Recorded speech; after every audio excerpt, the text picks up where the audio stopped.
इतना बड़ा हादसा हो गया, ये प्रशासनिक लैप्स हुआ है और उनकी लापरवाही से हुआ है। प्रशासन बुलडोजर चलाने में तो बड़ी तेजी दिखाता है, लेकिन इन मजलूमों के और गरीबों के जो अपने परवरदिगार को अपने पैदा करने वाले की इबादत के लिए गए थे या पूजा के लिए गए थे या धार्मिक कार्यक्रम में गए थे, उनके लिए उनकी किसी को फिक्र नहीं है। यहाँ 10 लोग घायल हैं, 9 लोग, एक इसमें सिपाही है, लेकिन वो स्टेबल है। लेकिन जो लोग जिनकी मौत हो गई वो बहुत दुखद है।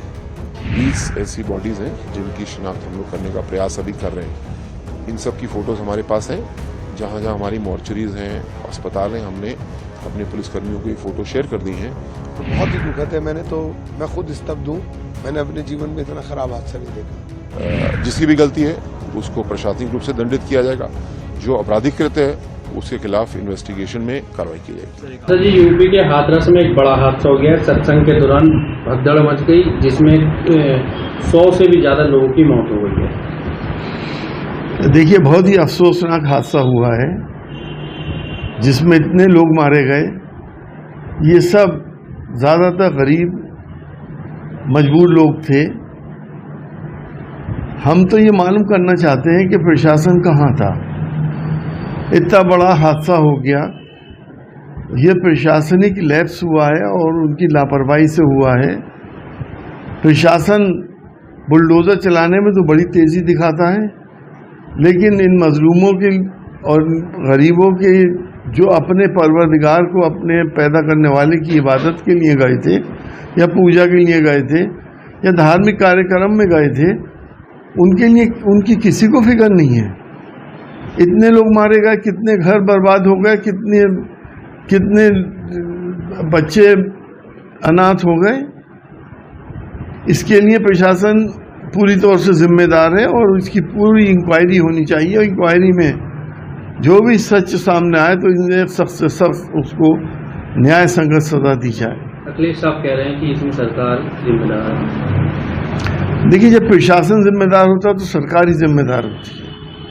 प्रशासन वालों को ये फिक्र नहीं है कि हमें सरकार कहीं ना कहीं पेनलाइज करेगी या हमें भी कोई ना कोई सजा मिल सकती है, क्योंकि वो सरकार के वो काम कर रहे हैं जो आज तक हिंदुस्तान में कभी नहीं हुए। मकानों के ऊपर बुलडोजर चलाना, जिस मकान में 10-10 लोग रह रहे हैं, अगर एक अपराधी है तो उसका मतलब 9 को भी आप बुलडोज कर देंगे, उनको भी घर से बेघर कर देंगे। तो सरकार के जब वो अनैतिक काम कर रहे हैं तो उन्हें फिक्र किस बात की है? सरकार ही उनको बचाएगी। देखिए, अभी यहाँ 32 डेड बॉडी हैं और अलग अलग डिस्ट्रिक्ट के अंदर अलग अलग डेड बॉडी हैं, क्योंकि ये प्रैक्टिकल प्रॉब्लम है कि एक जगह इतने पोस्टमार्टम कराना संभव नहीं होगा। तो यहाँ 10 लोग घायल हैं, 9 लोग, एक इसमें सिपाही है, लेकिन वो स्टेबल है। लेकिन जो लोग जिनकी मौत हो गई वो बहुत दुखद है। और बहुत सारे अभी ऐसे लोग भी हैं जो आइडेंटिफाइड नहीं हुए, क्योंकि बाहर के बहुत सारे लोग हैं जिनका कोई आइडेंटिफिकेशन अभी तक नहीं हो सका। अभी इस समय सारा फोकस हमारी पार्टी के हमारे वरिष्ठ नेता विवेक बंसल जी भी खड़े हुए हैं, मुकेश धनगर जी भी खड़े हुए हैं, और मैं खुद, प्रियंका जी ने तुरंत कहा कि आप जाओ, तो वे हाउस खत्म होते ही सीधे इधर आ गए निकलकर। तो हम लोग पूरे लोग लगे हुए हैं, बाकी सब और पॉलिटिकल पार्टीज के लोग भी होंगे यहाँ। तो अभी तो फिलहाल सबसे पहला काम है कि राहत जितनी दी जा सके उतना बेहतर है, क्योंकि अभी बहुत सारे शव ऐसे हैं जिनको आइडेंटिफाइड भी नहीं किया गया और बहुत ही दुखद है। मैं खुद स्तब्ध हूँ। मैंने अपने जीवन में इतना खराब हादसा नहीं देखा। लेकिन सर, एक सवाल ये है कि परमिशन तो खैर दी गई थी, लेकिन परमिशन से ज्यादा लोग वहां पर पहुंचे, ये भी जानकारी आ रही है। देखिए, बाबा भी फरार है। ये सब सवाल बाद के हैं, आज के सवाल नहीं है। आज के परिप्रेक्ष्य में केवल इनकी राहत और इनको मदद की बात होनी चाहिए, इसके अलावा कुछ भी नहीं होना चाहिए। ये सब बात के विषय हैं कि हम बाद में इसमें क्या होगा क्या नहीं होगा, अभी इस पर कोई चर्चा नहीं होनी चाहिए।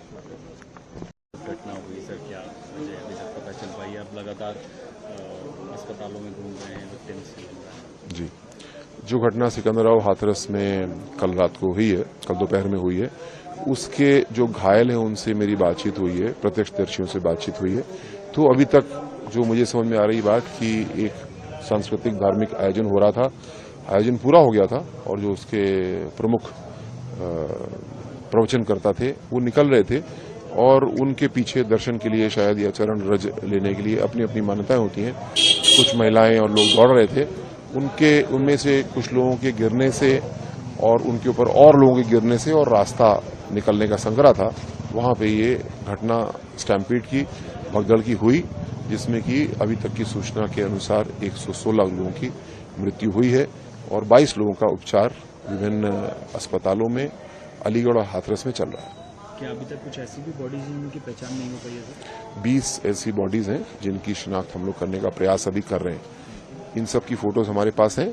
जहां जहां हमारी मॉर्चरीज हैं, अस्पताल हैं, हमने अपने पुलिसकर्मियों को ये फोटो शेयर कर दी हैं। अब जो परिवार आ रहे हैं उसको हम देख करके जल्दी से तय कर पा रहे हैं कि इनकी बॉडी कौन सी हो सकती है, क्योंकि बॉडी दिखाना भी अपने आप में एक बड़ा कठिन काम होता है और देखने वाले के लिए भी बहुत पीड़ादायक होता है। तो ये काम भी मुझे आशा है कि अगले 5-7 घंटे में हम लोग पूरा कर लेंगे। सर, आप एक बड़े पुलिस अधिकारी भी रहे हैं, इन्वेस्टिगेशन को किस तरह से देख रहे हैं? कहाँ तक पहुंची इन्वेस्टिगेशन?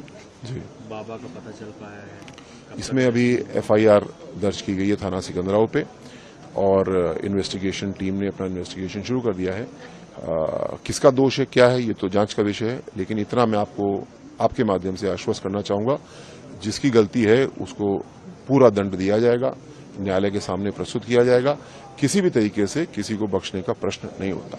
FIR क्या ऑर्गेनाइजर्स के खिलाफ हुए हैं, बाबा के खिलाफ हुए हैं, किसके खिलाफ हुए हैं? तो सेक्शन अभी मेरे पास FIR की कॉपी नहीं आई है, मुझे जानकारी की FIR हो गई है। जैसी मुझे मिलती है आपको डिटेल में शेयर करूंगा। लेकिन सर, एक सवाल ये है कि ऐसा कहा जा रहा है कि चर्चाएं हैं कि जितने की परमिशन मांगी गई थी उससे कई गुना ज्यादा लोग वहां पर पहुंचे, तो क्या ये लोकल इंटेलिजेंस का फेलियर मानते हैं आप? इसको किस तरह से देखते हैं?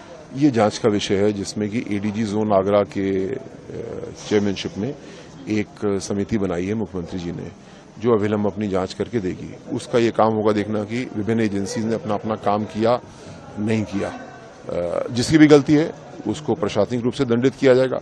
जो आपराधिक कृत्य है उसके खिलाफ इन्वेस्टिगेशन में कार्रवाई की जाएगी। सर, एक आखिरी सवाल, कल मुख्यमंत्री जी भी आ रहे हैं यहाँ पर, क्या क्या कार्यक्रम में कहाँ जाएंगे? जी, अभी मुख्यमंत्री जी कार्यक्रम मुझे प्राप्त नहीं हुआ है, लेकिन ये सूचना है कि मुख्यमंत्री जी सुबह आ रहे हैं। जैसे ही कार्यक्रम प्राप्त होता मैं आप